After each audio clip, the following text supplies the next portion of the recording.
আজ ছিল গণমাধ্যম কর্মীদের সঙ্গে মতবিনিময় অনুষ্ঠান। সাধারণত এমন অনুষ্ঠানে দেখা যায় নেতারা মঞ্চে বসেন, সাংবাদিকরা প্রশ্ন করেন, ক্যামেরা চলে, অনুষ্ঠান শেষ হয়। সবকিছুই চলে একেবারেই গতানুগতিক নিয়মে। কিন্তু আজকের দৃশ্যটা ছিল ভিন্ন। গতানুগতিক সেই দূরত্ব ভেঙে তারেক রহমান নিজেই ছুটে গেছেন মানুষের কাছে।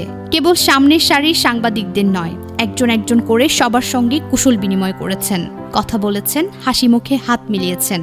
তবে সবচেয়ে চোখে পড়ার মতো বিষয়টি ঘটল ক্যামেরার পেছনে থাকা মানুষদের সাথে।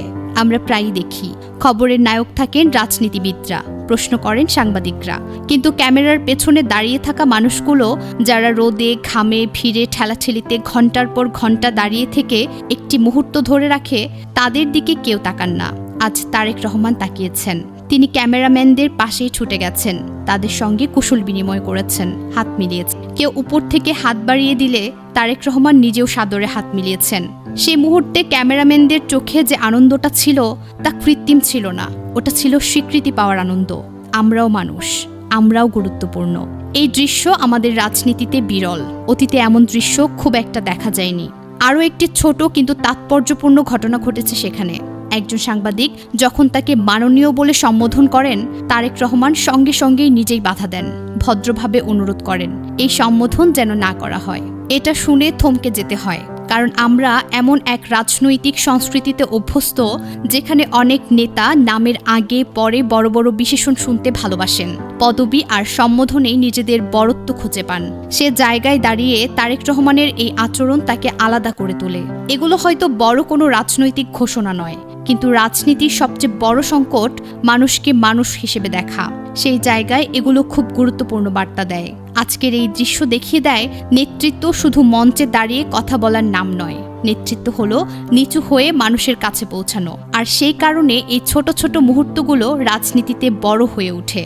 তবে তারেক রহমানের এই গুণ তিনি উত্তরাধিকার সূত্রেই বহন করেন, ঠিক তার পিতা শহীদ রাষ্ট্রপতি জিয়াউর রহমান ও তার মাতা দেশনেত্রী বেগম খালেদা জিয়ার মতোই।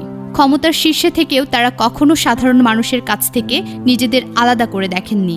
তাদের জীবনে অতিরিক্ত কোনো আড়ম্বর, কোনো কৃত্রিম মহত্বের প্রদর্শন ছিল না। মানুষের ভালোবাসা আর আস্থাই ছিল তাদের একমাত্র অলংকার। তারেক রহমান সেই ধারারই উত্তরসূরি। নেতৃত্ব মানে কেবল পদ নয়, ক্ষমতা নয়, স্লোগান নয়। নেতৃত্ব মানে স্রেফ দায়িত্ব, আর সেই দায়িত্ব পালন করতে হলে মানুষের কাতারেই দাঁড়িয়ে থাকতে হয়। তারেক রহমান সেটাই করে চলেছেন।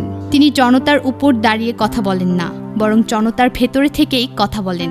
মানুষের দুঃখ, বেদনা, সংগ্রাম আর স্বপ্নের সাথে নিজেকে একাকার করে রাখেন। এই কারণেই তার নেতৃত্ব কাগজে নয়, জীবন্ত, প্রচার ভিত্তিক নয়, বিশ্বাস ভিত্তিক।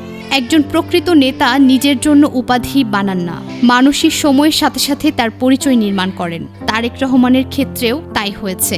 কোনো বিশেষণ ছাড়াই তিনি হয়ে উঠেছেন মানুষের আস্থার নাম। এটাই তার প্রকৃত পরিচয়।